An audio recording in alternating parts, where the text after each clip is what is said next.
इस देश के लाल, उत्तराखंड प्रदेश के लाल और इस देश के चंदन, इस ललाट के चंदन, हम आपका बहुत हार्दिक अभिनंदन और स्वागत करते हैं। मैं करकल ध्वनि से उनका स्वागत किया जाए। योगी आदित्यनाथ, योगी आदित्यनाथ, योगी आदित्यनाथ। मैं निवेदन करना चाहता हूं बाबा साहब आंबेडकर जी को पुष्पांजलि अर्पित कर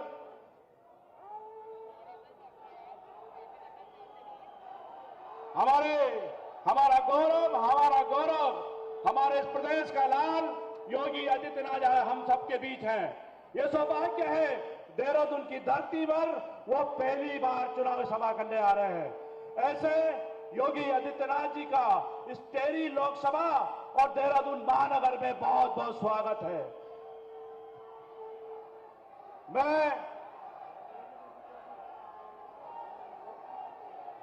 मैं उनके स्वागत के लिए इस क्षेत्र की, इस लोकसभा की प्रत्याशी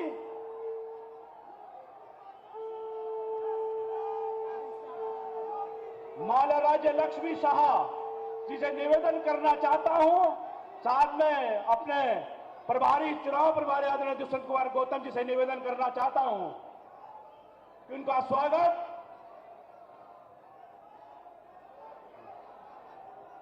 मैं निवेदन करना चाहता हूं महानगर के अध्यक्ष सिद्धार्थ अग्रवाल जी को और इस क्षेत्र के विधायक खजानदास जी को कि मेमोंडो देकर उनका स्वागत करें।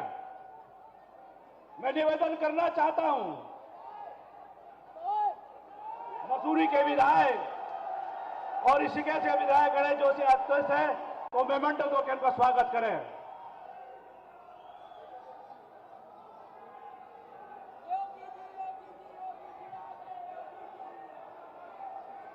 मैं टिहरी लोकसभा की यशस्वी प्रत्याशी श्रीमती माला लक्ष्मी शाह से निवेदन करना चाहता हूं कि आप अपना संबोधन प्रस्तुत करें।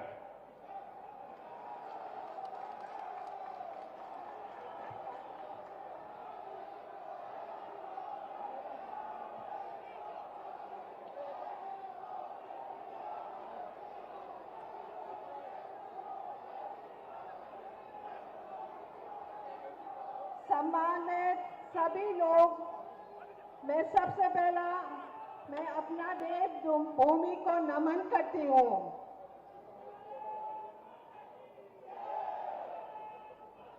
और मंच पर उपस्थित आज के मुख्य अतिथि आदरणीय श्री योगी जी आदित्यनाथ जी, प्रदेश अध्यक्ष जो यहाँ पर महेंद्र बच्चे आने का था, आ नहीं पाए, हमारे चुनाव प्रभारी श्री दुष्यंत कुमार जी, राज्यसभा सांसद नरेश बंसल जी, उत्तराखंड सरकार के मंत्री श्री गणेश जोशी जी, प्रेम अग्रवाल जी, सभी सम्मानित मेरे क्षेत्र के विधायकगण और सभी प्रभारी और सभी विधानसभा के और सभी लोग यहाँ आए और मेरे आगे मेरे जनता जनार्दन जो यहाँ खड़े हैं, मैं आप सबको मेरा प्रणाम करती हूँ।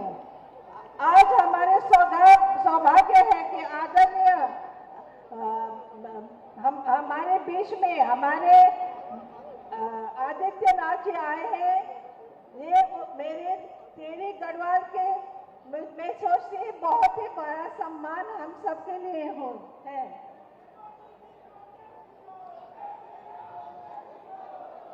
आज आप लोग सब जानते हैं,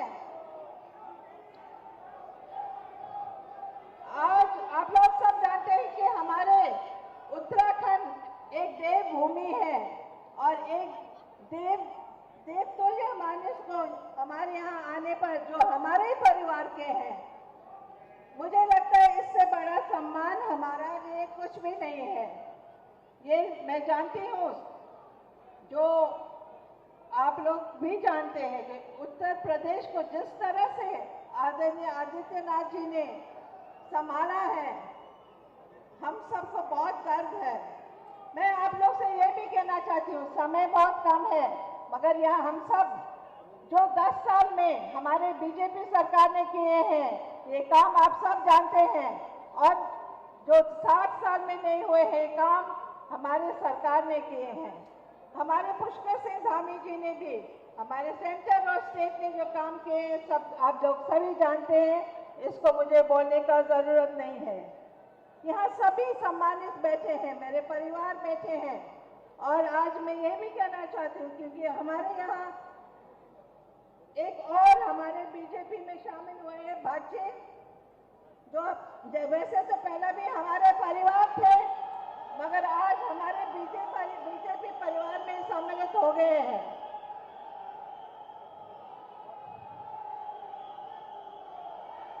सभी को मैं ये कहना चाहती हूँ कि 19 तारीख को सब लोग मिलकर कमल को वोट दीजिए, क्योंकि ये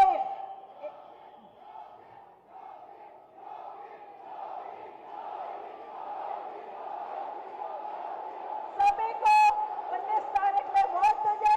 जय उत्तराखंड, जय भारत।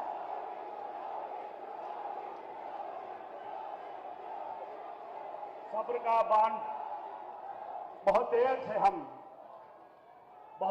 हम उत्तराखंड का गौरव, देश का लाल, इस देश का माथे का चंदन, ऐसे ही उत्तर प्रदेश के मुख्यमंत्री, सनातन धर्म का ध्वजवाहक, उत्तराखंड प्रदेश के माननीय मुख्यमंत्री योगी आदित्यनाथ जी हमारे बीच हैं। मैं सीधे संबोधन के लिए उनको निमंत्रण करता हूं। धन्यवाद।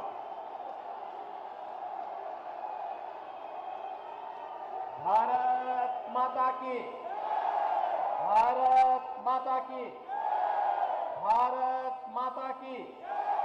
वंदे वंदे वंदे। बद्रीनाथ भगवान की, बद्रीनाथ भगवान की, केदारनाथ भगवान की, केदारनाथ भगवान की।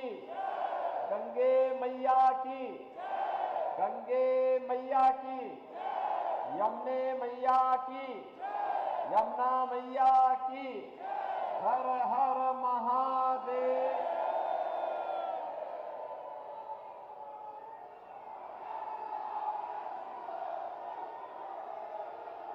बहनों और भाइयों, मैं सबसे पहले तो आप सबका हृदय से अभिनंदन करता हूं। मुझे आज प्रातः काल से विभिन्न कार्यक्रमों में भागीदार बनना पड़ा है। हम सब जानते हैं कि आज 14 अप्रैल की पावन तिथि है। भारत के संविधान के शिल्पी बाबा साहब डॉक्टर भीमराव अंबेडकर जी की पावन जयंती। प्रातः काल से अनेक कार्यक्रमों में व्यस्त रहने, उन कार्यक्रमों में भागीदार होने के कारण मुझे देवभूमि आने में थोड़ा लेट हुआ। इसके बाद श्रीनगर, फिर रुड़की होते हुए मैं देहरादून में आया हूं। देवभूमि को नमन करता हूं, आप सबका मैं अभिनंदन करता हूं। बाबा साहब डॉक्टर भीमराव अंबेडकर जी की स्मृतियों को भी नमन करते हुए उनके श्री चरणों में विनम्र श्रद्धांजलि भी अर्पित करता हूं। मंच पर उपस्थित भारतीय जनता पार्टी के चुनाव के प्रभारी उत्तराखंड श्री दुष्यंत गौतम जी, प्रदेश चुनाव के संयोजक श्री नरेश वंसल जी, लोकसभा की इस प्रतिष्ठित टिहरी संसदीय क्षेत्र से भारतीय जनता पार्टी की प्रत्याशी महारानी श्रीमती माला राज्य लक्ष्मी शाह जी, हमारे माननीय मंत्रीगण श्री प्रेमचंद अग्रवाल जी, आज के इस कार्यक्रम में उपस्थित भारतीय जनता पार्टी के कैबिनेट के हमारे सभी माननीय मंत्रीगण, माननीय विधायकगण, चुनाव के प्रभारीगण और उपस्थित बहनों और भाइयों, आज प्रधानमंत्री जी ने प्रातःकाल लोकसभा चुनाव 2024 के लिए भारतीय जनता पार्टी का लोक कल्याण संकल्प पत्र जारी किया है। बहनों और भाइयों, विकसित भारत की संकल्पना पर आधारित युवा, महिला, गरीब और किसान, इस 4 आधार स्तंभों पर आधारित आत्मनिर्भर भारत से विकसित भारत की संकल्पना को साकार करने के लिए पूरे देशवासियों से प्रधानमंत्री जी ने समर्थन मांगा है। और मैं तो देश के अंदर कई राज्यों में मुझे जाने का अवसर प्राप्त हुआ है। इस दौरान बहनों और भाइयों, 80 लोकसभा सीट तो अकेले उत्तर प्रदेश में है। मैं कल भी उत्तराखंड में था, आज भी उत्तराखंड में हूं। उत्तर प्रदेश और उत्तराखंड की 85 की 85 सीटें मोदी जी के गले का हार बनेंगी, इसमें कोई संदेह नहीं।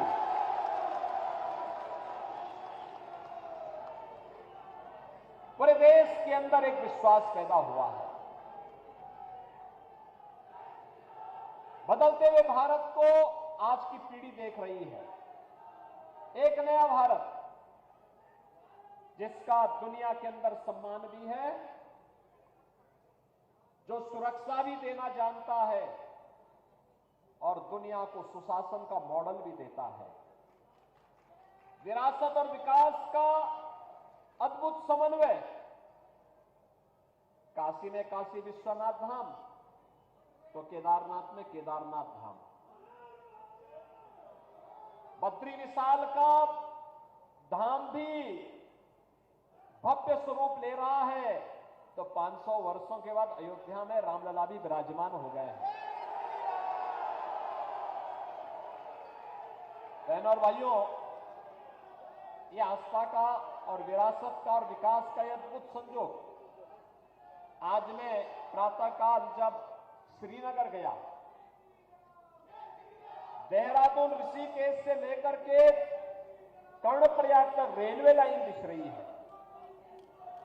श्रीनगर में एनआईटी, मेडिकल कॉलेज, ये सभी बन चुके हैं। यानी ये चीजें दिखती हैं कि आज की आवश्यकता के अनुरूप दुनिया के अंदर जो पहले था, जिसके लिए भारत ये मानता था कि हमारे यहां भी होता, आज आईआईटी है, आईआईएम है, एनआईटी है, ट्रिपल आईटी है, एम्स है, मेडिकल कॉलेजेज हैं। एक लंबी श्रृंखला देश के अंदर आज हम सबको देखने को मिल रही है। वर्ल्ड क्लास यूनिवर्सिटी की स्थापना हो रही है और गरीब कल्याणकारी योजनाओं की तो कोई शान ही नहीं। 80 करोड़ लोग देश के अंदर पिछले 4 वर्ष में फ्री में राशन की सुविधा का लाभ प्राप्त कर रहे हैं। 60 करोड़ लोगों को 5 लाख रुपए की स्वास्थ्य बीमा का कवर मिल रहा है। 50 करोड़ लोगों को जनधन अकाउंट खोले गए हैं। 12 करोड़ किसानों को प्रधानमंत्री किसान सम्मान निधि का सौगात है। 12 करोड़ गरीबों के घर में शौचालय बन गए हैं। 10 करोड़ गरीबों को उज्ज्वला योजना के कनेक्शन मिल गए हैं। हर घर नल की योजना साकार हो रही है। 4 करोड़ गरीबों के मकान बन गए हैं। बहनों और भाइयों, आज के संकल्प पत्र में भारतीय जनता पार्टी ने कहा है कि 10 वर्ष में भले इतना किया है, अगले 3 वर्ष में 3 करोड़ और गरीबों को मकान देंगे।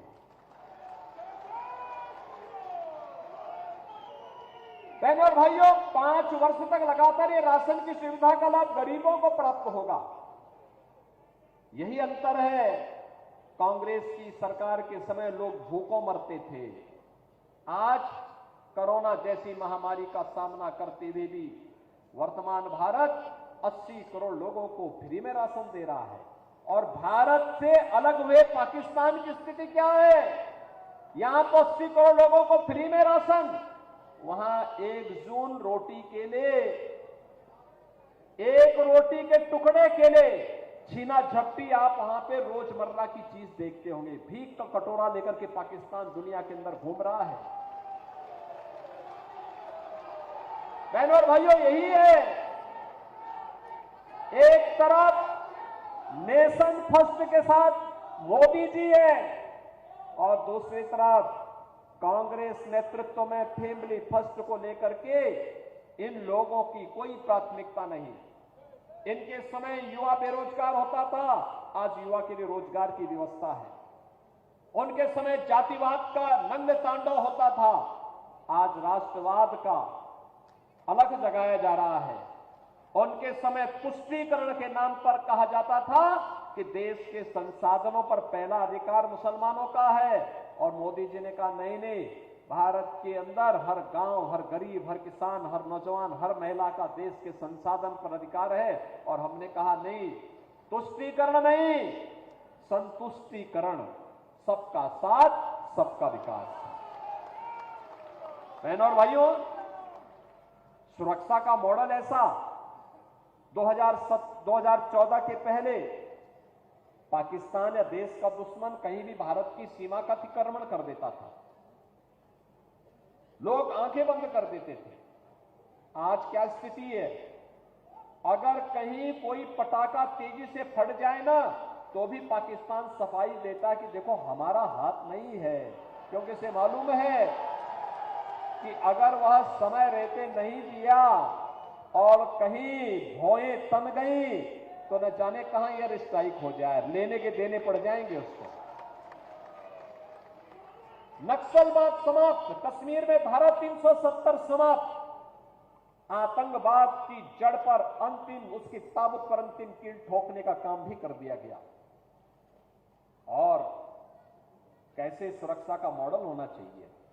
लोग कभी कभी कहते हैं मुझे कि उत्तर प्रदेश में ऐसा तो नहीं है कि अपराधी और माफिया के खिलाफ कार्रवाई होगी, उत्तराखंड की तरफ जाएंगे। अरे हमने कहा उनको इस लायक ही नहीं छोड़ेंगे कि उत्तराखंड में जा सकेंगे।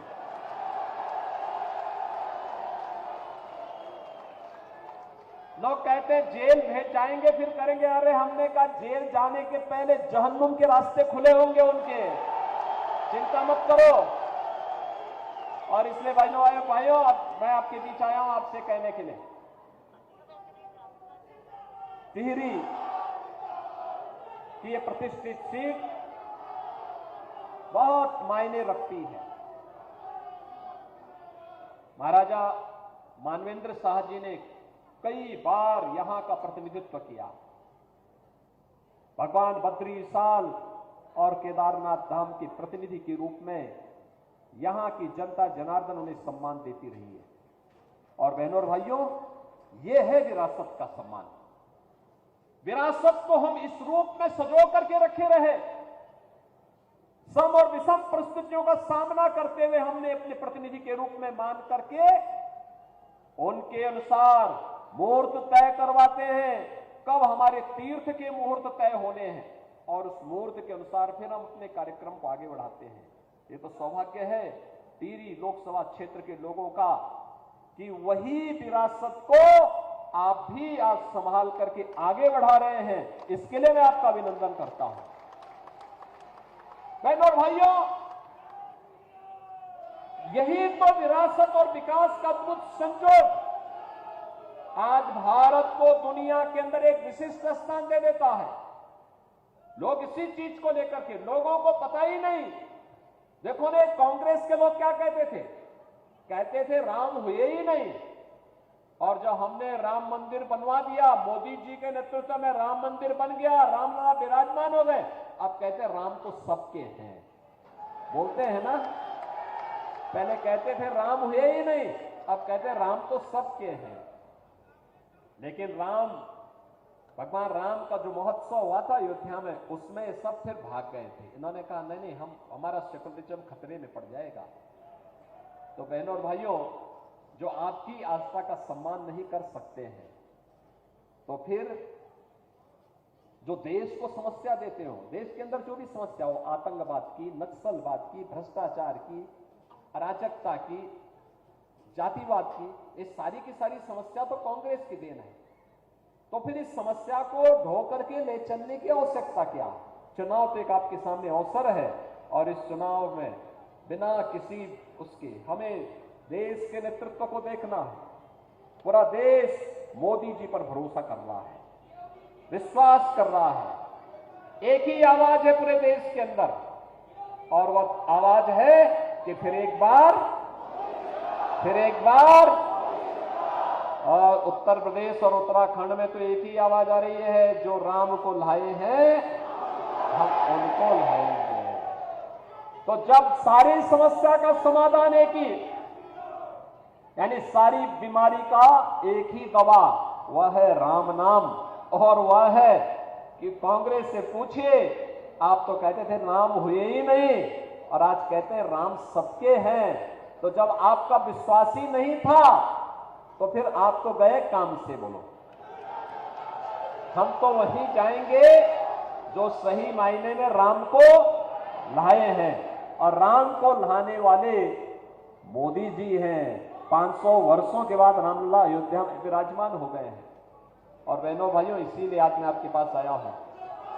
आज आप देखते होंगे, क्योंकि उत्तराखंड से जब आप दिल्ली या लखनऊ की तरफ आते हैं और नीचे चलते हैं, पहले होता क्या था, उत्तर प्रदेश में 17 के पहले कर्फ्यू लगा रहता था। 2-2 महीना, 3-3 महीने तक कर्फ्यू, कोई सुरक्षित नहीं था। पिछले 7 वर्ष में दंगा नहीं हुआ, कर्फ्यू भी नहीं लगा। आज तक कांवड़ यात्रा निकलती है शानदार तरीके से। ये भाजपा के कारण हुआ। या जो परिवर्तन आज आपको देखने को मिल रहा है देश के अंदर भी, ये सच है, विकास हो, सुरक्षा हो, सुशासन हो, ये पूरा मॉडल मोदी जी ने दिया। मोदी जी नेतृत्व करता है। लेकिन बहनों और भाइयों, इसका श्रेय देश की जनता जनार्दन को जाता है, जिन्होंने मोदी जी को चुना, बार बार चुना। क्योंकि आपका एक वोट जब सही हाथ सही जगह जाता है, सही पार्टी को जाता है, तो बहनों और भाइयों आपको सुरक्षा भी देता है, देश को समृद्धि भी देता है, सुशासन का मॉडल भी देता है और हमारी विरासत को सम्मान भी देता है।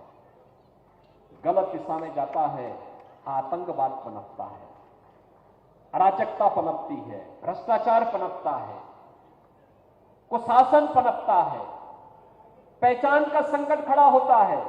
यही तो कांग्रेस ने दी थी, यही संकट देश को कांग्रेस ने दिया था। और इसीलिए मैं आया हूं।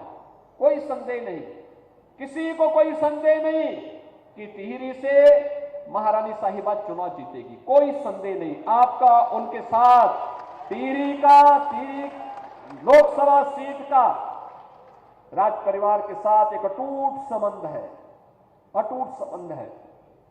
ये तो मेरा सौभाग्य है कि मैं कई बार हम लोग संसद में महाराजा मानवेंद्र शाह जी के साथ में मुझे संसद में कई बार सांसद के रूप में कार्य करने और उन्हें नजदीक से समझने का अवसर मिला। उन्होंने भारत की सेना में भी एक कमीशन अधिकारी के रूप में काम किया। उनके अंदर वही जज्बा था, इतिहास के प्रति, संस्कृति के प्रति, भारत की विरासत के प्रति उनके मन में अटूट भाव था। और वही भाव आज भी ये परंपरा आगे लेकर के भारत के विरासत और विकास की प्रधानमंत्री मोदी जी के विजन के साथ जुड़ करके उसे मिशन के रूप में जमीनी धरातल पर उतारना चाहती है।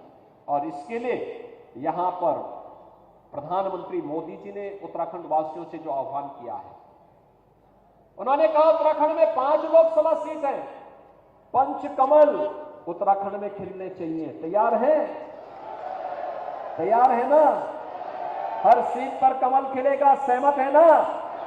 और टिहरी से तो यहां पर महारानी श्रीमती माला राज्य लक्ष्मी शाह जी आपके प्रत्याशी के रूप में फिर से आपके पास है। सभी लोग सहमत है ना? 19 अप्रैल को ही चुनाव है और और चुनाव के दौरान ये अपेक्षा करना कि प्रत्याशी घर घर आए, गांव गांव जाए, बहुत कठिन है। पहाड़ में तो इस समय गांव दूर दूर है, वार्डों में भी नहीं जा सकता व्यक्ति चुनाव के दौरान, क्योंकि कुल 14 दिन का चुनाव होता है और पहले चरण में चुनाव है। तो बहनों और भाइयों, आपको ही प्रधानमंत्री मोदी जी का भी और महारानी साहिबा का भी प्रतिनिधि बनना पड़ेगा। सहमत है? घर घर जाएंगे, घर घर जाएंगे, कमल खिलाएंगे, लेकिन इसकी शुरुआत होगी चुनाव के दिन पहले मतदान से शुरुआत होगी। दिनचर्या पहले 3 घंटे में 50% मतदान करवा दीजिए।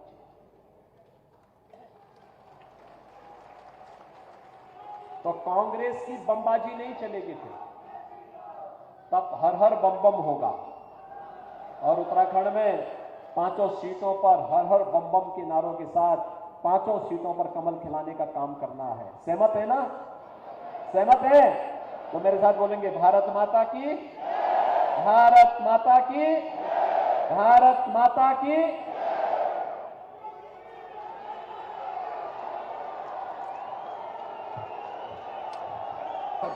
जय श्री राम।